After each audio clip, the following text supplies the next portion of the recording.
Good morning सभी को, good morning सभी को, गुड मॉर्निंग सभी को, राम राम, जय महाकाल, नमस्कार, जय हिंद, जय भीम।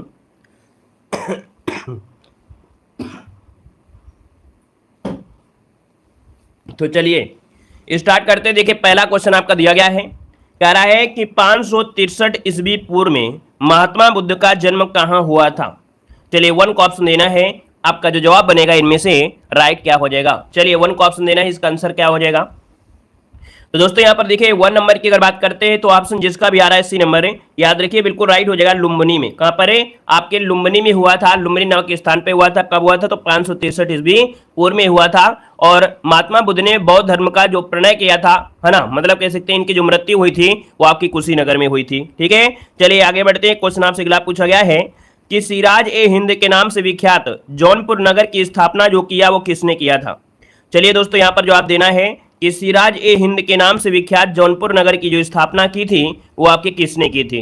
यहां पर देखिए दूसरे का ऑप्शन क्या बनेगा, तो दूसरे का ऑप्शन बनेगा ए नंबर। दोस्तों याद रखिएगा यहां पर फिरोज शाह तुगलक ने, दोस्तों याद रखिएगा जौनपुर नगर की जो स्थापना किया था वो फिरोज शाह तुगलक ने किया था, लेकिन किसकी याद में, तो दोस्तों याद रखिए मोहम्मद बिन तुगलक की याद में, मतलब मोहम्मद बिन तुगलक की स्मृति में कराया था। तो इसको ऑप्शन देना है ए नंबर देना है, बी नंबर मत दीजिएगा। ठीक है, ऑप्शन बन जाएगा यहां पर आपका ए नंबर है। अब कुछ लोग यहां पर कह रहे हैं जौना खान, नहीं, देखिए मोहम्मद बिन तुगलक का नाम था जौना खान नाम था। क्या था, जौना खान नाम था।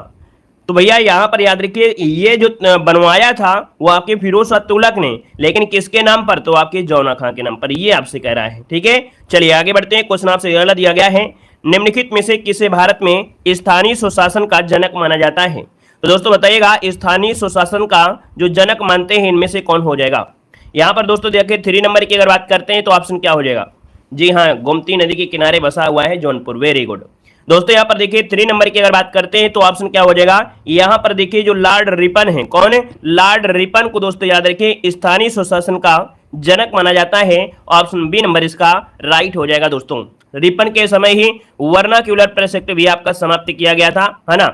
एक शब्द और होता है कि जो नियमित जनगणना शुरू हुई थी, याद रखिए नियमित जनगणना जो शुरू हुई थी वो आपके 1881 से शुरुआत हुई थी। दोस्तों याद रखिए इसी के समय प्रथम कारखाना अधिनियम जो आपका लागू हुआ था वो भी इसी समय लागू हुआ था। चलिए आगे बढ़ते हैं। क्वेश्चन आपसे अगला पूछा गया है, कह रहा है किस मुगल सम्राट के शासन के दौरान भारतीय मुगल चित्रों का उद्भव हुआ। तो दोस्तों देखिए भारतीय मुगल चित्रों का जो उद्भव हुआ था वो किसके समय हुआ।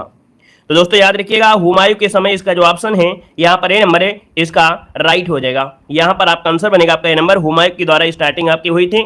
यहाँ पर आगे बढ़े क्वेश्चन आपसे अगला पूछा गया है कि सबसे पहले भारत आने वाले यूरोपीय व्यापारी इनमें से कौन थे। चलिए दोस्तों यहाँ पर जवाब देना है, सबसे पहले भारत आने वाले जो यूरोपीय व्यापारी थे वो आपके इनमें से कौन थे। इसका जो आंसर बनेगा राइट इनमें से क्या हो जाएगा। चलिए एक बार वीडियो को भी लाइक कर दीजिएगा भाई, जितने लोग यहाँ पर जुड़ गए हैं, है ना, जितने लोग यहाँ पर जुड़ गए हैं या ऑफलाइन देख रहे हैं, एक बार सभी लोग वीडियो को लाइक भी कर दीजिएगा। ठीक है, ताकि काफ़ी संख्या में दिखने लगे कि यहाँ क्लास में काफ़ी बच्चे हैं, लगातार सपोर्ट भी कर रहे हैं। तो एक बार जितने लोग जुड़े हैं भाई वीडियो को लाइक शेयर जरूर कर दीजिएगा। ठीक है, चलिए बहुत अच्छे, वेरी गुड। यहाँ पर देखिए क्वेश्चन नंबर 5 है कि सबसे पहले भारत आने वाले यूरोपीय व्यापारी इनमें से कौन थे। तो आपका आंसर क्या हो जाएगा। यहाँ पर देखिए 6 नंबर की अगर बात करते हैं, 5 नंबर की अगर बात करते हैं तो दोस्तों सबसे पहले आए थे कौन, पुर्तगाली। कौन आए थे, सबसे पहले आने वाले जो थे वो पुर्तगाली थे। मतलब ऑप्शन जो आपका है वो आपका सी नंबर इसका राइट हो जाएगा। और ये आपके आए थे भैया 1498 में। कब आए थे, 1498 ईस्वी में आए थे, जो कि प्रथम पुर्तगालीज वास्को डी गामा ये कालीकट बंदरगाह पर पहुंचा था और वहां का एक राजा था जमोरिन ने उसका बहुत अच्छी तरीके से स्वागत भी किया था। ठीक है, चलिए आगे बढ़ते हैं। क्वेश्चन आपसे अगला पूछा गया है, कह रहा है आपसे स्वतंत्रता नव संग्रहित तिरंगा पहली बार किस कांग्रेस अधिवेशन में फहराया गया था। दोस्तों बताइएगा स्वतंत्रता का नव ग्रहित तिरंगा पहली बार किस कांग्रेस अधिवेशन में फहराया गया था। दोस्तों यहाँ पर आंसर क्या बनेगा, तो दोस्तों ये है आपका लाहौर अधिवेशन। यहाँ पर जिसका भी ऑप्शन है यहाँ पर आपका सी नंबर राइट हो जाएगा। याद रखिएगा कि ये अधिवेशन जो आपका लाहौर में हुआ था इसकी जो अध्यक्षता किया था वो नेहरू जी ने किया था। ठीक है ना, और यहीं से एक प्रस्ताव पारित हुआ था जो कि पूर्ण स्वराज का लक्ष्य घोषित किया गया था। और जवाहरलाल नेहरू ने ही लाहौर में जो रावी नदी के तट पर भारतीय स्वतंत्रता का झंडा तिरंगा लहराया था। तो इसका ऑप्शन क्या बनेगा, आपका सी नंबर है राइट हो जाएगा। क्लियर है, आगे बढ़िए। क्वेश्चन आपसे अगला पूछा गया है कि भगत सिंह निम्नलिखित में से किसके नेता थे। यहाँ पर 7 नंबर की अगर बात करते हैं तो भैया आप बताइएगा कि जो भगत सिंह थे यहाँ पर दोस्तों याद रखिएगा अनुशीलन नहीं होगा, यहाँ पर हिंदुस्तान सोशलिस्ट रिपब्लिक एसोसिएशन, मतलब ऑप्शन जो आपका है बी नंबर है यहाँ पर राइट हो जाएगा, है ना। और इन्होंने ये जो गठन किया था 1924 में यहाँ पर किया गया था। यहाँ पर आगे बढ़ते हैं, क्वेश्चन आपसे अगला पूछा गया है, आपसे कह रहा है गांधी इरविन समझौता कब हुआ था। चलिए यहाँ पर बताना है कि गांधी इरविन समझौता कब हुआ था। जवाब देना है, फटाफट जवाब दीजिए रहिए। देखिए गांधी इरविन जो समझौता हुआ था ये कब हुआ था, तो दोस्तों ये हुआ था आपके 1931 में, मतलब जिसका ऑप्शन है यहाँ पर बी नंबर है राइट हो जाएगा। दोस्तों कहा जाता है किसके प्रयास से संपन्न हुआ था, तो तेज बहादुर सप्रू और M.R. जयकर के प्रयासों से गांधी जी और इरविन के बीच एक समझौता हुआ। ये 5 मार्च 1931 को हुआ था। ये दिल्ली में हुआ था, इसलिए इसे दिल्ली समझौता भी कहा जाता है। याद रखिए इसे दिल्ली समझौता भी कहा जाता है। चलिए आगे बढ़ते हैं, क्वेश्चन आपसे अगला पूछा गया है, कह रहा रौलट एक्ट पारित होने के समय भारत का वायसराय इनमें से कौन था। रौलट एक्ट पारित होने के समय भारत का वायसराय इनमें से पूछा गया है। 9 का जो ऑप्शन इनमें से राइट क्या हो जाएगा, तो दोस्तों जब रौलट एक्ट पारित हुआ था 1919 में, उस समय देखा जाए तो यहाँ पर कौन था, लॉर्ड चेम्सफोर्ड था। इसका जो ऑप्शन है यहाँ पर सी नंबर इसका राइट हो जाएगा। याद रखिएगा लॉर्ड चेम्सफोर्ड इसका आंसर बन जाएगा। क्लियर है, आगे बढ़िए, क्वेश्चन आपसे अगला पूछा गया है कि भारत में थियोसोफिकल सोसाइटी का प्रचार प्रसार किसने किया था। भारत में थियोसोफिकल सोसाइटी का जो प्रचार प्रसार किया वो किसने किया था। दोस्तों 10 नंबर की अगर बात करते हैं तो ऑप्शन क्या बनेगा, यहाँ पर ऑप्शन बनेगा बी नंबर है, ये है आपकी एनी बेसेंट। कौन है, एनी बेसेंट इसका जो आंसर है यहाँ पर राइट हो जाएगा। और इसकी स्थापना 1875 ईस्वी में दोस्तों याद रखिएगा कि ब्लाउजोस्की और कर्नल आल्क ने किया था। यहाँ पर देखा जाए तो आपका मुख्यालय, तो मुख्यालय आपके कहाँ पर था, तो आपके 1882 में RDR जो कि मद्रास में था। यहाँ पर आगे बढ़िए, क्वेश्चन आपसे अगला पूछा गया है, कह रहे अधिकांश मौसमी संबंधी जो घटनाएं होती हैं, मतलब अधिकांश जो मौसम संबंधी घटनाएं होती हैं वो क्षोभमंडल में घटित होती हैं, जिसका जो तापमान होता है वो क्या होता है। क्वेश्चन को समझिएगा, लॉजिक वाला क्वेश्चन है। कह रहा है कि अधिकांश मौसम संबंधी घटनाएं होती हैं क्षोभमंडल में, लेकिन इसका जो तापमान होता है वो क्या होता है। तो दोस्तों यहाँ पर देखो हमने बताया था कि जो तापमान की अगर हम बात करते हैं, टेम्परेचर की बात करते हैं, तो यहाँ पर बताइएगा ऊंचाई के साथ बढ़ता है, ऊंचाई के साथ घटता है, पहले घटता है फिर बढ़ता है, या अपरिवर्तित रहता है। जवाब देना है 11 नंबर, लॉजिक वाला क्वेश्चन है। यहाँ पर हमने कई बार आपको अच्छे से बताया है। जवाब दीजिए इसका आंसर क्या बनेगा। दोस्तों ऑप्शन आ रहा है, कह रहे हैं 11 कब भी बनेगा। दोस्तों यहाँ पर 11 कस्सी भी आ रहा है। चलिए खुश रहिए। दोस्तों यहाँ पर देखिए 11 का जो ऑप्शन है आपका यहाँ पर क्या हो जाएगा, बी नंबर, ऊंचाई के साथ घटता है। या देखिए ऊंचाई के साथ घटता है। अब आप कहेंगे जैसे जैसे हम ऊपर जाएंगे तो टेम्परेचर बढ़ना चाहिए, लेकिन घटता है। अब ये घटता क्यों है, इसका कारण क्या है, तो दोस्तों हमने बताया था कि यहाँ पर दोस्तों क्या है कि ये है आपका क्षोभमंडल नीचे, ठीक है। और यहाँ पर पृथ्वी पर कार्बन तत्व ज्यादा पाए जाते हैं, क्योंकि जो गैसें होती हैं हल्की गैसें ऊपर रहती हैं। क्या, हल्की गैसें ऊपर रहती हैं, भारी गैसें नीचे रहती हैं। तो कार्बन क्या है, एक भारी गैस है। सूर्य की किरणें जब आती हैं तो कार्बन से क्रिया करती हैं, टेम्परेचर यहाँ का ज्यादा हो जाता है। लेकिन जैसे जैसे हम ऊपर को जाते हैं तो भारी गैसें नीचे रह जाती हैं, हल्की गैसें ऊपर रहती हैं। मतलब ये हुआ कि कार्बन क्या होता है, नीचे ही रहता है, ऊपर कम रहता है, जिस वजह से टेम्परेचर थोड़ा सा घटता चला जाता है। लेकिन ऐसा नहीं है कि टेम्परेचर घट गया। लेकिन यहाँ पर जो आता है समताप मंडल, समताप मंडल में दोस्तों क्या होती है, ओजोन लेयर होती है, यहाँ पर गर्म होता है। लेकिन दोस्तों मध्य मंडल में 0 डिग्री सेंटीग्रेड, क्या मध्य मंडल में एक ऐसी भी परत होती है जहां पर बर्फ जमी रहती है। दोस्तों याद रखिएगा, ठीक है ना, क्लियर है। आगे बढ़िए, क्वेश्चन दिया गया है, यहां पर दिया गया निम्नलिखित में से कौन सा सुमेलित नहीं है। कौन सा सुमेलित नहीं है दोस्तों, 12 नंबर ऑप्शन देना है। देखिए लंदन जो बसा है वो आपके टेम्स नदी के किनारे बसा हुआ है। यहां पर वियना बसा है वोल्गा नदी किनारे, न्यूयॉर्क बसा है हडसन नदी के किनारे। लेकिन दोस्तों यहां पर देखा जाए बर्लिन, है ना, बर्लिन दिया है राइन, मतलब ऑप्शन जो आपका बी है गड़बड़ी है। बर्लिन जर्मनी में स्प्री नदी पर स्थित है। याद रखिए जो बर्लिन है ये आपका जो बसा हुआ है ये आपके जर्मनी में स्प्री नदी के किनारे, या याद रखिएगा स्प्री नदी के किनारे स्थित है। दोस्तों याद रखिए, इसलिए ऑप्शन बी नंबर है यहाँ पर गलत दिया गया है। चलिए आगे बढ़ते हैं, क्वेश्चन आपसे अगला पूछा गया है कि विश्व की सबसे बड़ी जहाजी नहर कौन सी है। यहाँ पर जवाब देना है कि विश्व की सबसे बड़ी जहाजी नहर जो आपकी है इनमें से कौन है जहाजी नहर, बताना है। चलिए भाई बताइए इसका आंसर क्या होगा। और भैया आपने वीडियो में लाइक की संख्या तो बिल्कुल कम ही है ना। यहाँ पर दोस्तों जितने लोग जुड़ रहे हैं ऐसा लग रहा है कि हम मेहनत नहीं कर रहे हैं। क्या भाई, क्यों भाई आपको लग रहा है कि हम मेहनत नहीं कर रहे हैं? अगर आपको लगता है कि मेहनत नहीं कर रहे हैं और हमारे अंदर एनर्जी का भंडार सूर्य की तरह है तो ठीक है, आप लोग लाइक वगैरह मत करिए। लेकिन अगर आपको लगता है भैया कि हम मेहनत कर रहे हैं, आप लोगों के साथ साथ मेहनत कर रहे हैं, हद से ज़्यादा मेहनत कर रहे हैं, है ना। अब आप समझ सकते हैं कि टाइप करके खुद पढ़ाना, इसके बाद सारा दिन पढ़ाना, हर एक क्लास पढ़ाना, तो मेहनत तो लगती है ना भाई। तो आप लोग सपोर्ट करिए, सारा दिन की मेहनत आप लोगों के सपोर्ट के आगे बिल्कुल से जीरो हो जाती है। ठीक है, चलिए दोस्तों, दिया गया विश्व की सबसे बड़ी जहाजी नहर कौन सी है? तो भैया जहाजी नहर दिया है, तो आपका 13 का ऑप्शन क्या हो जाएगा? 13 नंबर का ऑप्शन यहाँ पर याद रखिए, ए नंबर है। ये है मिस्र में जो आपकी स्वेज नहर है। मिस्र में जो स्वेज नहर है, ये विश्व की सबसे बड़ी जहाजी नहर है। और इस नहर का दोस्तों बनाने का जो कार्य किया गया था, ये 1800, ठीक है, 1858 में फ्रांसीसी एक थे इंजीनियर, जो कि फर्डिनेंड के द्वारा आपका शुरुआत हुई थी। अगला क्वेश्चन यहाँ पर देखो दिया गया है आपसे, क्वेश्चन आपसे अगला दिया गया है, शब्द दिया गया है, काला सोना किसके लिए प्रयुक्त होता है? बताइएगा, काला सोना किसके लिए प्रयुक्त होता है? काला सोना किसके लिए प्रयोग किया जाएगा? यहाँ पर दोस्तों आपका आंसर क्या हो जाएगा? 14 नंबर की अगर बात करते हैं तो ऑप्शन क्या बनेगा? तो दोस्तों काला सोना आपका कहा जाता है पेट्रोलियम को, याद रखिएगा, काला सोना पेट्रोलियम को कहा जाता है। दोस्तों पेट्रोलियम का उपयोग विभिन्न उत्पादों में किया जाता है ना, और अपना एक व्यावसायिक इसका महत्व भी है। ऑप्शन यहाँ पर करना है, याद रखिए, ए नंबर आपको करना है। हाँ, ये क्वेश्चन आपको बाद में मिलेगा, लेकिन कोई दिक्कत नहीं है, यहाँ पर आंसर आपको पेट्रोलियम ही लगाना है दोस्तों, याद रखिएगा। यहाँ पर आगे बढ़ते क्वेश्चन दिया गया है कि त्रिपुरा अपने उत्तर, दक्षिण और पश्चिम में से घिरा हुआ है। दोस्तों ये क्वेश्चन सेम टू सेम हमने आपको पढ़ाया था टॉपिक वाइज क्लास में। अब आप देख सकते हैं, कह रहा आपसे कि त्रिपुरा अपने उत्तर, दक्षिण और पश्चिम में से घिरा हुआ है, तो आपका आंसर क्या हो जाएगा? तो दोस्तों यहाँ पर देखिए ऑप्शन क्या बनेगा आपका? D number, Bangladesh. हमने आपको बताया था ये जो आपका बांग्लादेश है, यहाँ पर आपका त्रिपुरा है और 3 ओर से आपका घेरे हुए हैं, तो इसका जो ऑप्शन है आपका डी नंबर है, राइट हो जाएगा। ठीक है भाई, आगे बढ़िए, क्वेश्चन आपसे अगला पूछा गया है। यहाँ पर दिया गया है कि वर्ष 1995 में आरंभ की गई मिड डे मील योजना हेतु किसके द्वारा प्रबंध और वित्तीय व्यवस्था की जाती है? दोस्तों ये बात याद रखिएगा कि जो मिड डे मील प्रारंभ किया गया वो आपके 1995 में प्रारंभ किया गया था, ठीक है ना। और याद रखिए, इसको जो वित्तीय व्यवस्था होती है वो किसके द्वारा मिलती है? यहाँ पर ऑप्शन जो बनेगा डी हो जाएगा। याद रखिए, मानव संसाधन विकास मंत्रालय के द्वारा। किसके द्वारा?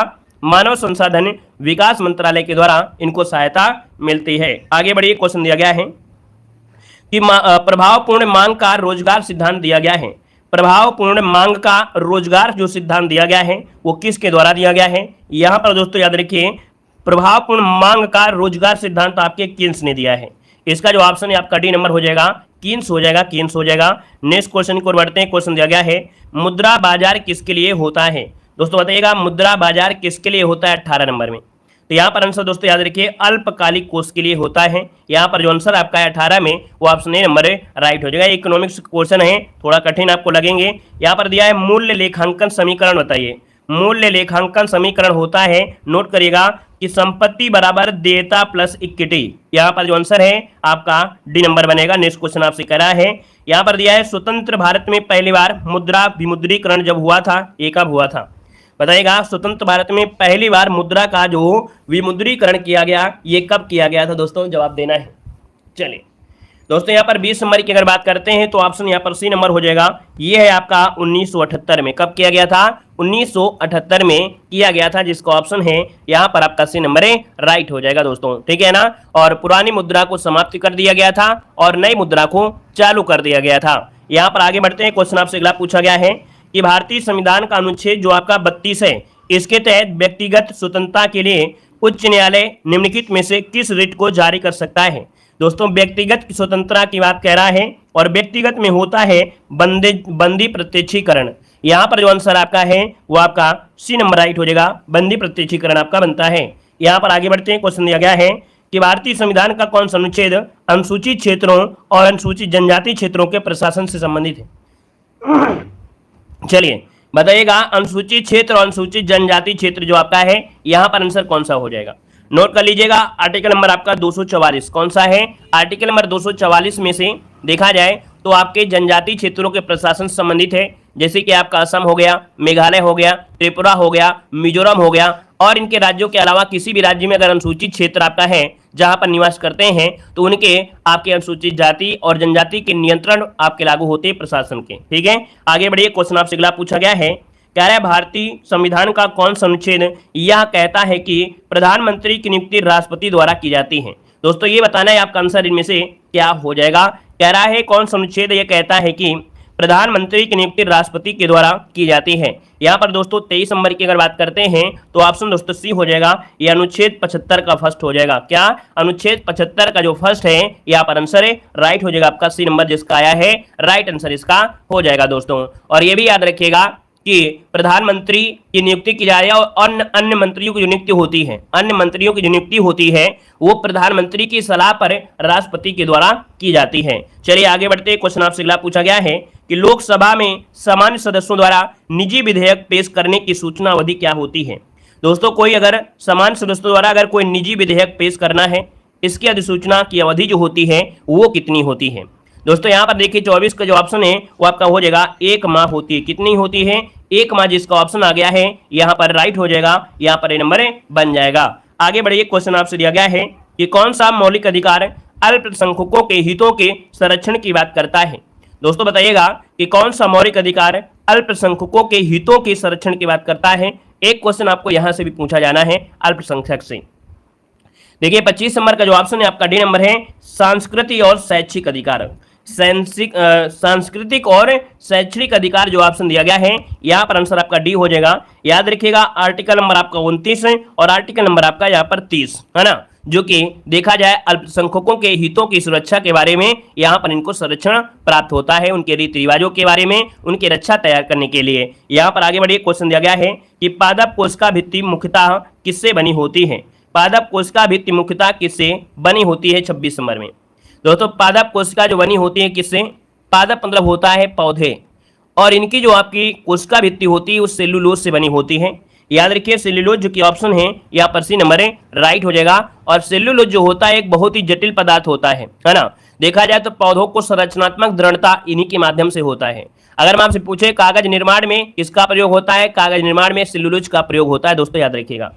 अब आप कहेंगे सेलुलोज का प्रयोग भी दोस्तों याद रखिएगा, इसको भी भोजन जैसे आप क्या होता है ना कि अगर आप कागज खा जाते हैं तो उसका पाचन हो जाता है, एनर्जी भी मिलेगी। आप लकड़ी खाते नहीं है लेकिन अगर लकड़ी खा जाए तो भी आपको एनर्जी मिलेगी, बहुत ज्यादा मिलेगी, ठीक है ना। लेकिन आपके अंदर पाचन क्षमता नहीं है। लेकिन वहीं पर जो सुअर होता है, सुअर पिग मतलब सुअर, उसके अंदर पाचन क्षमता बहुत होती है। आप देखते हैं गन्ने को कैसे निचोड़ निचोड़ के खाता है ना। बहुत ही ऐसी चीजें ऐसे खा जाएगा उसकी एनर्जी उसको बहुत अच्छी तरीके से मिलती है। तो हर चीजों में एनर्जी होगी, बस उसको पचाने की क्षमता आपके बॉडी में नहीं होती है। चलिए आगे बढ़ते हैं। क्वेश्चन आपसे अगला दिया गया है, कह रहा है कोहरा कामा बादल कामा कुहासा ये किसके उदाहरण है। कोहरा कामा बादल कामा कुहासा ये उदाहरण जो आपके हैं ये किसके उदाहरण है दोस्तों, जवाब देना है। ये जो उदाहरण है दोस्तों याद रखिएगा आपका आंसर क्या होगा, यहाँ पर ये नंबर है, ये होते हैं एरोसॉल। इन्हें कहा जाता है एरोसोल कहा जाता है दोस्तों, इन्हें एरोसोल कहा जाता है, याद रखिएगा। जैसे कोहरा है, ओस है, कुहासा है, बादल का जलवाष्प हो गया, संघनन प्रक्रिया, ये सभी आपके क्या होते हैं, इन्हें एरोसॉल कहा जाता है। चलिए आगे बढ़ते हैं। क्वेश्चन आपसे दिया गया है, निम्नलिखित में से कौन सा रोग प्रोटोजोआ द्वारा जनित नहीं होता है। दोस्तों यहाँ पर देख सकते हैं प्रोटोजोआ के द्वारा जनित नहीं होता है 28 नंबर में। तो दोस्तों प्रोटोजोआ और प्रोटोजोआ की अगर बात कर लेते हैं तो दोस्तों यहाँ पर मलेरिया है, पेचिस है और आपका अमीबियास है। यहाँ पर दोस्तों पोलियो तो नहीं होता है, हमने बताया था पोलियो किससे होता है, ये विषाणु से होता है। पोलियो जो होता है ये विषाणु से होता है जिसमें तंत्रिका तंत्र प्रभावित हो जाता है ना। तो यहाँ पर याद रखिए इसका जो आंसर है वो आपका बनेगा सी नंबर पोलियो, ये आपका विषाणु जनित रोग है, विषाणु से होता है। यहाँ पर आगे बढ़ते हैं। क्वेश्चन आपसे दिया गया है कि ऊर्जा की आवश्यकता के लिए केवल ग्लूकोज का उपयोग होता है। दोस्तों कह रहा है ऊर्जा की आवश्यकता के लिए केवल ग्लूकोज है ना, केवल ग्लूकोज का उपयोग होता है। यहाँ पर दोस्तों देखिए आपके यकृत के द्वारा होता है। सिंपल सी बात कहें तो ऊर्जा की आवश्यकता के लिए जो यकृत होता है केवल ग्लूकोज का उपयोग करता है। दोस्तों कार्बोहाइड्रेट उपापचन के अंतर्गत यकृत रक्त के ग्लूकोज वाले भाग को ग्लाइकोजन में परिवर्तित कर देते हैं। तो जो संचित पोषक तत्व होते हैं वो यकृत में कोशिका द्वारा संचित कर लेता है। तो इसका ऑप्शन जो बनेगा यहाँ पर डी नंबर राइट हो जाएगा। नेक्स्ट क्वेश्चन बताइएगा कि आयोडीन की कमी से जो रोग होता है कौन सा होता है।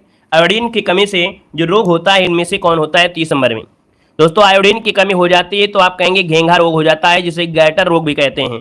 यहाँ पर जो आंसर आपका है घेंघा, या इसे हम लोग गॉटर रोग भी कहा जाता है। यहाँ पर आंसर आपका बनेगा बी नंबर राइट हो जाएगा, बी नंबर हो जाएगा, ठीक है ना। और इस रोग में क्या होता है, जो आपके गले में पाई जाती है थायराइड ग्रंथि, वो थायराइड ग्रंथि क्या होती है, बढ़ जाती है, उसमें वृद्धि हो जाती है ना। तो यहाँ पर दर्द भी होता है और गले के पास थोड़ा सूजन भी हो जाती है। चलिए आगे बढ़ते हैं। क्वेश्चन आपसे दिया गया है कि हिंदी के शब्दों का लिंग निर्धारण किसके आधार पर होता है? दोस्तों 36 नंबर ऑप्शन देना है। आपका जो आंसर बनेगा यहाँ पर राइट क्या हो जाएगा? कह रहा है हिंदी के शब्दों का लिंग निर्धारण जो होता है वो किससे होता है? चलिए बताइए जल्दी से, यहाँ पर आंसर जो लॉक किया जाएगा, यहाँ पर सही जवाब इनमें से क्या हो जाएगा? हिंदी के शब्दों का लिंग निर्धारण जो होता है वो किस आधार पर होता है? चलिए यहाँ पर दिया है आपसे प्रत्यय, संज्ञा, सर्वनाम या क्रिया। इसका जो आंसर बनेगा राइट क्या हो जाएगा? चलिए भाई सभी लोग बताइए, हिंदी के शब्दों का लिंग निर्धारण किसके आधार पर होता है? तो दोस्तों यहाँ पर देखिए आपका जवाब संज्ञा हो जाएगा। संज्ञा कहाँ पर है? ऑप्शन आपका बी हो जाएगा, है ना। यहाँ पर मैं सोने जा रही हूँ, मैं सोने जा रहा हूँ, है ना। यहाँ पर आंसर जो आपका बी नंबर है राइट हो जाएगा। नेक्स्ट क्वेश्चन को आते हैं। क्वेश्चन दिया गया है कि जो किसी के उपकार को याद रखता है, जो किसी के उपकार को याद रखता है ना, या जो किसी के उपकार को याद करने वाला, है ना, या किसी उपकार करने वाला, ये दोस्तों कृतज्ञ होता है। कृतज्ञ कहाँ पर है? ऑप्शन बी नंबर है राइट हो जाएगा। जैसे कि हम आपको पढ़ा रहे हैं, कुछ लोग तो सोचते हैं यूट्यूब में क्या है, सब कुछ फ्री मिल रहा है तो कोई वैल्यू नहीं है, लेकिन जो लोग सीरियस होकर पढ़ते हैं उनको लगता है कि हम इस चैनल से पढ़े हैं, वो कह सकते हैं कि हम इस चैनल से पढ़े हैं और अच्छा खासा फंसता भी है पूरी तरीके से, तो वो कहीं ना कहीं उपकार को मानते हैं। लेकिन जिनके अंदर ये है ही नहीं है, सेंस नहीं है कि नहीं चलो यूट्यूब तो फ्री पढ़ाते हैं, सब लोग लगे हैं, तो वो लोग उपकार को नहीं मानते हैं ना। वो लोग तो बिल्कुल एक, चलिए आज के समय में एक वैल्यू नहीं रह जाती है। तो यहाँ पर जो आंसर आपका है वो आपका बी नंबर कृतज्ञ इसका आंसर है राइट हो जाएगा। चलिए आगे बढ़ते हैं। क्वेश्चन आपसे दिया गया है कि गिरीश के लिए संविच्छेद आपको बताना है। यहाँ पर गिरीश के लिए संध बताना है, क्या हो जाएगा? किसी का कमेंट आया था कि सर मुझे संविच्छेद समझ में नहीं आती हैं। तो दोस्तों यहाँ पर देखिए प्ले लिस्ट में जाइएगा, बेसिक की थ्योरी वाली क्लासें भी आपकी हैं, ट्रिक वाली क्लासें हैं। तो बेसिक की भी क्लासें आप लोग देख लीजिएगा जो कि आपकी हिंदी की हैं, है ना। हिंदी साहित्य भी मिल जाएगा, हिंदी ग्रामर की भी क्लासें आपकी हैं। तो प्ले लिस्ट में जाइए, वहाँ पर आपको मिल जाएगा। ये नीचे स्क्रॉल करिए, सबसे नीचे, है ना, चैनल खोलिए और नीचे बिल्कुल होम पेज में स्क्रॉल करिए नीचे, तब आपको भी यहाँ पर हिंदी की जो प्ले लिस्ट बनी है वो आपको दिखाई पड़ जाएगी। तो वहाँ पर ट्रिक से भी बताया गया है, बेहतर तरीके से पढ़ सकते हैं। दोस्तों ट्रिक की अगर बात करते हैं तो आपको संधि में कुछ नहीं देखना है, ये बीच वाली मात्रा देखना है। और बड़ी की मात्रा होती है, और बड़ी की मात्रा होती है तो किसमें होती है? दीर्घ में होता है। किसमें होता है? दीर्घ में होता है। तो ये आपकी हो गई संधि कौन? दीर्घ संधि। अब यहाँ पर तोड़ा गया है तो कैसे तोड़ेंगे? तो यहाँ पर गिर धन ईस क्या बनेगा? यहाँ पर दोस्तों याद रखिएगा गिर धन ईस बनेगा। जो कि ऑप्शन देखा जाए कौन सा ऑप्शन मैच कर रहा है, देखिए कौन सा ऑप्शन मैच कर रहा है? ऑप्शन बी वाला कर रहा है। अब दोस्तों बी वाला ऑप्शन मैच कर रहा है तो आप कहेंगे कि यहाँ पर देखिए छोटी की मात्रा और बड़ी की मात्रा मिलकर बनता है बड़ी बनता है। याद रखिए छोटी प्लस छोटी बराबर बड़ी, बड़ी प्लस बड़ी बराबर बड़ी, छोटी बड़ी तभी बड़ी आएगा। तो यहाँ पर ये क्या हो जाएगा? दीर्घ हो जाएगा। ठीक है, आगे बढ़िए। क्वेश्चन आपसे अगला पूछा गया है, शुद्ध वाक्य यहाँ पर छाटना है। यहाँ शुद्ध वाक्य कौन सा है? औद्योगिकरण, याज्ञवल्क्य, मुमुर्ष और वाल्मीकि। दोस्तों 39 नंबर में ऑप्शन लॉक करिए, आपका जो आंसर बनेगा यहाँ पर क्या हो जाएगा? 39 नंबर में। देखिए 39 की अगर बात करते हैं दोस्तों, यहाँ पर देखिए आपका आंसर में से क्या है। चलिए 39 नंबर यहाँ पर लॉक किया जाए भाई। यहाँ पर देखिए ये वाला जो आपका दिया है कौन सा? मुमुर्ष। मुमुर्ष जो दिया है बिल्कुल आपका सही है, बस ध्यान देना है। यहाँ पर ए है, यहाँ पर दोस्तों सी है, ये आपका बी है और ये डी है। तो याद रखिएगा यहाँ पर बी वाला जो आपका है कौन सा? मुमुर्ष आपका दिया गया है। ठीक है, क्योंकि ए और बी सी डी का स्थान परिवर्तन यहाँ पर है ना। याद रखिएगा ये मुमुर्ष जो आपका है बिल्कुल सही है, क्योंकि औद्योगिकरण जो दिया गया है, औद्योगिकरण, है ना, औद्योगिकरण होता है, ये मात्रा होती है यहाँ से ये गलत दिया गया है। याज्ञवल्क्य होता है ना। याद रखिएगा याज्ञवल्क्य का जो होता है याज्ञवल्क्य होता है, मतलब याज्ञवल्क्य ऐसे आपका लिखा जाएगा, यहाँ से ये आपकी गड़बड़ी है। और वाल्मीकि दिया गया है, वाल्मीकि नहीं होता वाल्मीकि होता है। तो आपकी का में जो मात्रा होगी वो आपकी इस प्रकार से होगी। ठीक है, आगे बढ़िए। क्वेश्चन आपसे दिया गया है, निम्नलिखित में से एक शब्द आपका दिया गया है, शुष्क का विलोम आपको बताना है। ये बताइएगा कि शुष्क का विलोम क्या होता है? शुष्क का विलोम क्या होता है? तो दोस्तों यहाँ पर शुष्क मतलब सूखा, तो यहाँ पर क्या हो जाएगा? आर्द्र मतलब गीला। तो यहाँ पर आंसर जो आपका है वो आपका बी नंबर है, राइट हो जाएगा, बी नंबर है। आगे बढ़ते हैं। क्वेश्चन दिया गया है, इनमें से कौन सा सही सुमेलित नहीं है? इनमें से कौन सा सही सुमेलित नहीं है? दोस्तों 61 नंबर ऑप्शन लॉक करना है। तो चलिए 61 नंबर आपसे कह रहा है, तो कह रहा है पूर्व मध्य रेलवे, पूर्व मध्य रेलवे यहाँ पर हाजीपुर है, पूर्व रेलवे कोलकाता है, पूर्वी तटीय रेलवे आपका भुवनेश्वर है ना। अब यहाँ पर दिया गया है कौन सा? डी वाला, दक्षिण पूर्व रेलवे गोरखपुर दिया गया है। दक्षिण पूर्व रेलवे ये गोरखपुर नहीं है। दक्षिण पूर्व मतलब ये हुआ कि दक्षिण ये है ना, पूर्व ये है, ये यहाँ पर आपका कोलकाता वाला आपका हो जाएगा, ये आपका यहाँ पर गलत हो जाएगा। ठीक है ना। और आगे बढ़िए। क्वेश्चन आपसे अगला पूछा गया है, कह रहा है राष्ट्रीय सुदूर संवेदन केंद्र जो स्थित है वो आपके कहाँ पर स्थित है? चलिए बताइएगा कि राष्ट्रीय सुदूर संवेदन केंद्र अर्थात NRC, ये दोस्तों इसरो का एक प्रमुख केंद्र है। ये इसरो का एक प्रमुख केंद्र है और ये हैदराबाद में स्थित है। यहाँ पर जो आंसर आपका है वो ऑप्शन सी हो जाएगा। ये इसरो का ही केंद्र है दोस्तों, हैदराबाद में है। यहाँ पर क्या होता है, उपग्रह द्वारा लिए गए जो चित्र होते हैं उनका उपयोग जन सामान्य तक पहुंचाया जाता है ना। जो भी उपग्रह द्वारा फोटोज ली जाती हैं, उनकी जानकारी होती हैं, ये लोगों तक क्या की जाती हैं, पहुंचाई जाती हैं दोस्तों, याद रखिएगा। तो इसका ऑप्शन हो जाएगा यहाँ पर सी नंबर राइट हो जाएगा। आगे बढ़िए, क्वेश्चन आपसे अगला पूछा गया है, बांग्लादेश की मुद्रा बताना है कि भाई बांग्लादेश की जो मुद्रा होती है इनमें से कौन हो जाएगी। बांग्लादेश की मुद्रा इनमें से जो आपकी है वो आपकी कौन सी है, जवाब देना है। और यहाँ पर भाई वीडियो को भी लाइक करते हुए चलेंगे। जितने लोग यहाँ पर नए जुड़े हैं एक बार जय हिंद भी लिखेंगे, ठीक है। जितने लोग भी नए हैं सभी लोग जय हिंद भी लिखेंगे और चैनल को भी सब्सक्राइब कर लीजिएगा। टेलीग्राम अपना देव जी के ट्रिक है, टेलीग्राम ज्वाइन कर लीजिएगा। टेलीग्राम पे PDF वगैरह भेज दी जाती हैं, तो आप लोग रिवीजन के लिए PDF से और भी पढ़ सकते हैं बेहतर तरीके से। लिंक डिस्क्रिप्शन बॉक्स में दी गई है दोस्तों। यहाँ पर देखते हैं तो बांग्लादेश की मुद्रा आपसे पूछा है, तो आप लोग बिल्कुल इजी कह सकते हैं कि सर बांग्लादेश की मुद्रा क्या है, तो यहाँ पर टका हो जाएगी। और टका की अगर बात करते हैं तो ऑप्शन कहीं पर दिया गया है, ऑप्शन दिया गया सी नंबर है, याद रखिए टका इसका आंसर है, राइट हो जाएगा। क्लियर है, चलिए आगे बढ़िए। क्वेश्चन आपसे अगला पूछा गया है, यहाँ पर दिया है कि लोक नृत्य का एक रूप बिहू है और ये किस राज्य से संबंधित है। दोस्तों ये बताइएगा बिहू का जो संबंध है वो आपकी कहूं से है। यहाँ पर 64 नंबर में बिहू एक असम का लोक नृत्य है ना, जो कि बिल्कुल सही है। यहाँ पर आंसर जो आपका है आपका 80 नंबर हो जाएगा। ये लोक नृत्य आपके असम में आपका किया जाता है दोस्तों, याद रखिएगा। और भी आपके कह सकते हैं नृत्य यहाँ पर है ना। और आगे बढ़ते हैं, क्वेश्चन दिया गया है, कह रहा है विशाख दत्त, क्या दिया है कि विशाख दत्त द्वारा रचित प्राचीन जो नाटक है मुद्रा राक्षस का विषय किस पर आधारित है। दोस्तों याद रखिए विशाखा दत्त की आपकी जो नाटक है वो क्या है, मुद्रा राक्षस। ये मुद्रा राक्षस जो आपका नाटक है ये आधारित है, ये किस पर आधारित है, किस पर फोकस किया गया है, याद रखिएगा। जो चंद्रगुप्त मौर्य के काल में दरबार के जो षड्यंत्र थे उन पर यह फोकस किया गया है। इसका जो ऑप्शन है 65 नंबर में, वो ऑप्शन क्या बनेगा, यहाँ पर डी नंबर है, राइट हो जाएगा डी नंबर। आगे बढ़िए, क्वेश्चन दिया गया है कि दक्षिण एशियाई क्षेत्रीय सहयोग संघ जो कि सार्क का पूछा गया है, स्थापना कब हुई थी। अब सार्क से क्वेश्चन देखो, हमने आपको बताया भी है, इस सार्क का मुख्यालय काठमांडू है ना। स्थापना जो आपकी हुई थी वो आपके 1985 को हुई थी। यहाँ से क्वेश्चन बनना ही बनना है। और सार्क में दोस्तों सदस्यों की संख्या कितनी है, 8 है दोस्तों।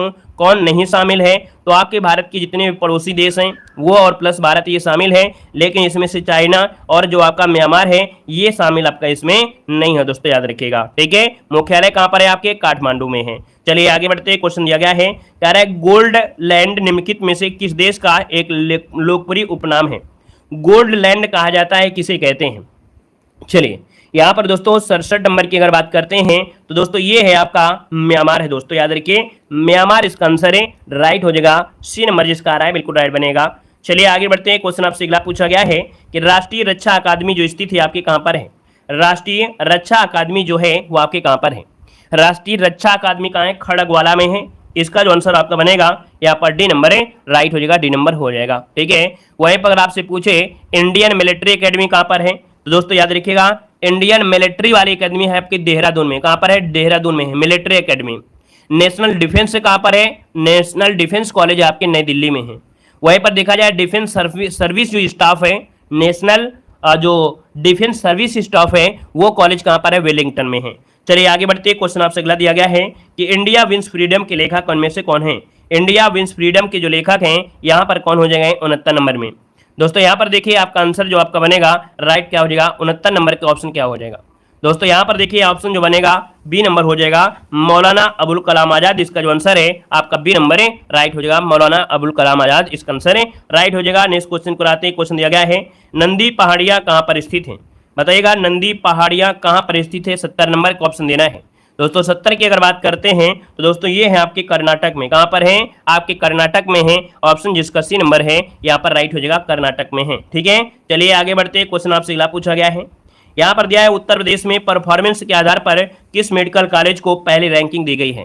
जवाब देना है, आपका आंसर इनमें से बनेगा राइट क्या हो सकता है। चलिए भाई फटाफट जवाब दीजिएगा। यहाँ पर कह रहा है कि उत्तर प्रदेश में जो परफॉर्मेंस के हिसाब से देखा जाए तो किस मेडिकल कॉलेज को पहली रैंक प्रदान की गई है, पहली रैंक जो आपकी है वो किसकी है। चलिए भाई यहाँ पर जवाब देने का प्रयास करें, थोड़ा प्रयास करें कि आपको ये चीज़ याद रहे, क्योंकि उत्तर प्रदेश करंट अफेयर के आपके क्वेश्चन आपके हैं। और यहाँ पर दोस्तों देखा जाए तो आपका आंसर लगभग सभी का आ गया है। यहाँ पर आंसर आपका बनेगा सी नंबर। याद रखिए ये है आपका मोतीलाल नेहरू मेडिकल कॉलेज जो कि आपके प्रयागराज में है। ठीक है, मोतीलाल नेहरू मेडिकल कॉलेज प्रयागराज जो कि ऑप्शन है आपका सी नंबर है। चलिए आगे बढ़ते हैं। क्वेश्चन आपसे दिया गया है, कह रहा है उत्तर प्रदेश का पहला ग्लास स्काई वॉक किस जिले में बनाया जाएगा। उत्तर प्रदेश का पहला ग्लास स्काई वॉक किस जिले में बनाया जाएगा दोस्तों 52 नंबर में। दोस्तों 52 का ऑप्शन बनेगा बी नंबर है। ये आपके चित्रकूट में कहाँ बनाया जाएगा, आपके चित्रकूट में बनाया जाएगा। ऑप्शन बनेगा आपका बी नंबर है। चलिए आगे बढ़ते हैं। क्वेश्चन आपसे दिया गया है कि उत्तर प्रदेश में कितने इंस्टीट्यूट अत्याधुनिक ड्राइविंग ट्रेनिंग सेंटर हेतु स्थापित किए जा रहे हैं। चलिए उत्तर प्रदेश में कितने इंस्टीट्यूट हैं जो कि अत्याधुनिक ड्राइविंग ट्रेनिंग सेंटर हेतु स्थापित किए जा रहे हैं। दोस्तों ऑप्शन बी हो जाएगा 17 आपके कह सकते हैं सेंटर हैं। यहाँ पर जो आंसर है वो आपका बी बनेगा। आगे बढ़िए। क्वेश्चन दिया गया है, कह रहा है उत्तर प्रदेश सरकार ने कितने करोड़ रुपए का अनुपूरक बजट पेश किया है। दोस्तों बताइएगा कि उत्तर प्रदेश सरकार ने कितने करोड़ रुपए का अनुपूरक बजट पेश किया है। दोस्तों याद रखिएगा कि बजट से भी क्वेश्चन बन सकता है। यहाँ पर 33,769 करोड़ रुपए का ये बजट पेश किया गया है। यहाँ पर जो आंसर है वो आपका ये नंबर है, राइट हो जाएगा। आगे बढ़िए। क्वेश्चन दिया गया है, उत्तर प्रदेश के किस जिले में लग्जरी क्रूज चलाने की तैयारी की जा रही है। चलिए क्वेश्चन नंबर 55 आपको कमेंट करना है, इसका आंसर क्या हो जाएगा। और देखिए 55 के भी ऑप्शन आ रहे हैं। याद रखिएगा उत्तर प्रदेश के किस जिले में आपकी लग्जरी क्रूज चलाने की तैयारी, तो ऑप्शन ए हो जाएगा। याद रखिए गोरखपुर क्या हो जाएगा, गोरखपुर, इसका ऑप्शन ए हो जाएगा।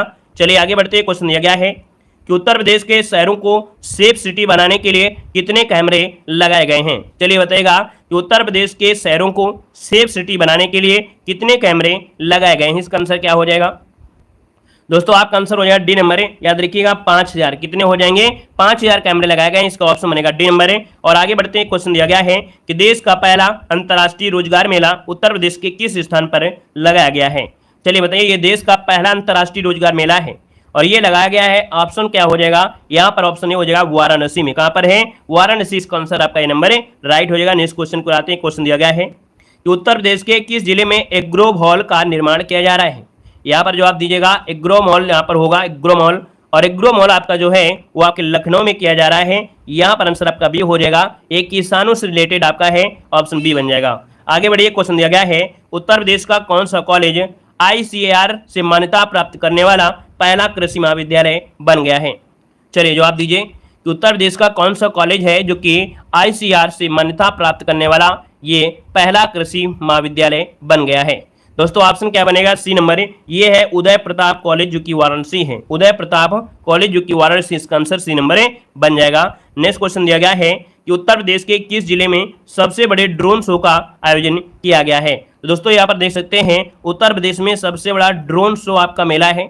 यह आयोजन किया गया था आपके ऑप्शन सी, आपके गोरखपुर में। कहां पर है, तो आपके गोरखपुर में किया गया था। ऑप्शन जो बनेगा यहाँ पर आपका सी नंबर है, राइट हो जाएगा, सी नंबर बन जाएगा। ठीक है ना।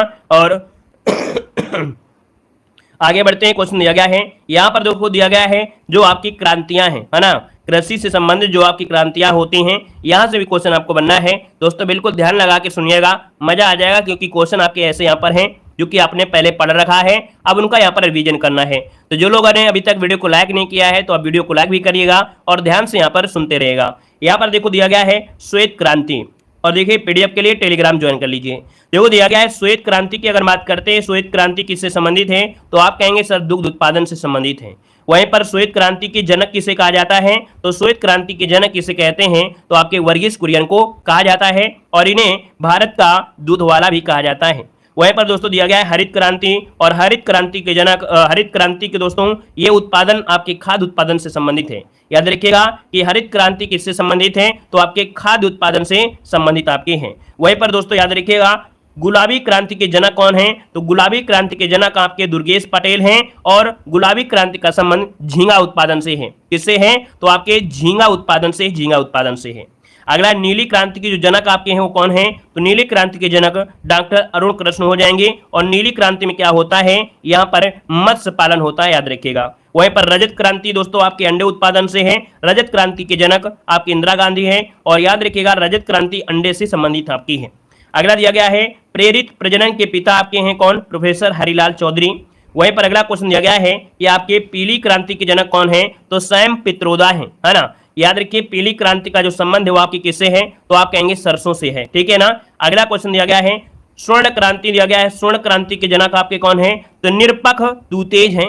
वैसे ये ज्यादा आपको इतने डीपली पूछेगा नहीं, है ना, ये चीजें आपको ज्यादा पूछेगा नहीं, ठीक है।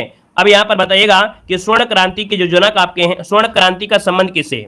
चलिए यह बताइएगा जल्दी से कि स्वर्ण क्रांति का संबंध किससे है? चलिए, स्वर्ण क्रांति होता है पेट्रोलियम से, है ना, किससे होता है? पेट्रोलियम से होता है, जिसे हम लोग कृष्ण क्रांति कहते हैं।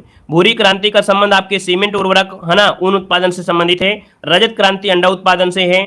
लाल क्रांति के जनक आपके कौन है? विशाल तिवारी जी हैं। गुलाबी क्रांति झींगा उत्पादन से है। नीली क्रांति मत्स्य उत्पादन से है। काली क्रांति आपके पेट्रोलियम, है ना, प्रोडक्शन से है। सदाबहार क्रांति है कृषि का समग्र विकास से है। और पीली क्रांति दोस्तों देखिए, तिलहन के बीज हो गया, तिलहन हो गया, तेल के बीज हो गया, खाद्य तेल हो गया, है ना, सरसों हो गया, सूरजमुखी, मतलब तेल से रिलेटेड जो भी है वो आपकी पीली क्रांति है। दोस्तों यहाँ पर देखो ग्रीन गोल्ड क्रांति दिया गया है। क्या दिया है?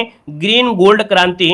और ये आपके हैं चाय उत्पादन से। किससे है? चाय उत्पादन से है। कृष्ण क्रांति आपकी किससे है? तो बायोडीजल से। किससे है? तो आपके बायोडीजल से संबंधित है आपकी कृष्ण क्रांति। वहीं पर लाल क्रांति का संबंध है टमाटर और मांस उत्पादन से। किससे है? टमाटर और मांस उत्पादन से संबंधित है। नेक्स्ट पॉइंट आपसे यहाँ पर दिया गया है, सेफ्रॉन क्रांति का संबंध किससे है? तो सेफ्रॉन क्रांति का संबंध है आपके केसर उत्पादन से। किससे है? केसर उत्पादन से है। अगला है सुनहरी क्रांति का संबंध किससे है? तो सुनहरी क्रांति का संबंध आपके किससे है? फल उत्पादन से। किससे है? फल उत्पादन से आपके है। अगला है यहाँ पर दोस्तों देखिए मक्का क्रांति। मक्का क्रांति का संबंध है आपके मोटे अनाज के उत्पादन से। किससे है? मोटे अनाजों के उत्पादन से, दोस्तों याद रखिएगा। अगला आपसे यहाँ पर दिया गया है, कह रहा है परामनी क्रांति। देखिए नया क्वेश्चन आपका है, याद रखिएगा कि परामनी क्रांति भिंडी उत्पादन से है।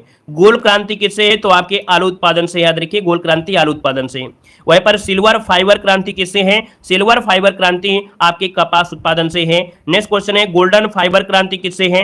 गोल्डन फाइबर क्रांति है ये आपके जूट उत्पादन से। किससे है? जूट उत्पादन से है। हरित सोना क्रांति किससे संबंधित है? तो हरित क्रांति सोना ये आपके दोस्तों बांस उत्पादन से। हरित सोना क्रांति आपके बांस उत्पादन से है। और अगला है स्वर्ण क्रांति। स्वर्ण क्रांति में दोस्तों शहद और बागवानी। क्या? स्वर्ण क्रांति से शहद और बागवानी हो जाएगा। वहीं पर देखो व्हाइट गोल्ड क्रांति। व्हाइट गोल्ड क्रांति ये दोस्तों तीसरी क्रांति के नाम से जाना जाता है और ये कपास उत्पादन से संबंधित है। और अगला दिया गया है अमृत क्रांति। दोस्तों अमृत क्रांति का संबंध कैसे है? तो अमृत क्रांति दोस्तों नदी योजना से संबंधित आपकी है। वहीं पर दिया है थसर या स्लेटी क्रांति जो कि सीमेंट उत्पादन से है। धसर या स्लेटी क्रांति आपके सीमेंट उत्पादन से है। सनराइज या सूर्योदय क्रांति। सनराइज या सूर्योदय क्रांति इलेक्ट्रॉनिक्स उद्योग के विकास से संबंधित आपका है। और अगला दिया गया है गंगा क्रांति।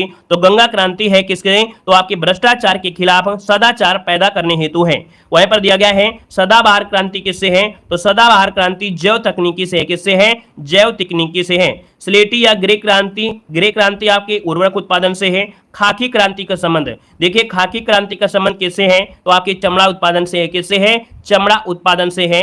अगला है कि खाद्य श्रृंखला क्रांति, मतलब भारतीय कृषकों की जो आय थी 2020 तक दुगना करने के लिए यहां पर चलाई गई थी। अगला दिया गया है एनएच क्रांति। दोस्तों क्या है? तो एनएच क्रांति दोस्तों याद रखिएगा कि स्वर्णिम चतुर्भुज योजना, अर्थात जो दिल्ली है, यहाँ पर मुंबई है, चेन्नई है, कोलकाता है, ये 4 शहरों को नेशनल हाईवे के द्वारा जोड़ा जाना ही ये स्वर्णिम चतुर्भुज योजना कहलाती है। दोस्तों याद रखिएगा। देखो इसमें से क्या है, अब आपको लग रहा है इतना कैसे पढ़ेंगे, इसके पहले तो आपने बहुत चीजें पढ़ लिया है ना। बहुत चीजें नहीं, इसका 75% आपने पढ़ लिया है। 25% आप देखेंगे तो आप समझ जाएंगे। एग्जाम में अगर कोई नया आ गया तो फिर क्या करेंगे? एग्जाम में अगर नया आ गया तो क्या हो गया? वही पुराना चाल में थोड़ा डालना है। हम तो आपको मजबूत करने के प्रयास में हैं, ठीक है। यहाँ पर दिया है प्रोटीन क्रांति। प्रोटीन क्रांति के जनक आपके प्रधानमंत्री नरेंद्र मोदी हैं। याद रखिएगा प्रोटीन क्रांति के जनक प्रधानमंत्री नरेंद्र मोदी और अरुण जेटली आपके हैं। इंद्रधनुषी क्रांति क्या है? तो इंद्रधनुषी क्रांति है संपूर्ण कृषि क्षेत्र को विकास करने से है। और अगला दिया गया खाद्यान्न श्रृंखला क्रांति। और खाद्यान्न श्रृंखला क्रांति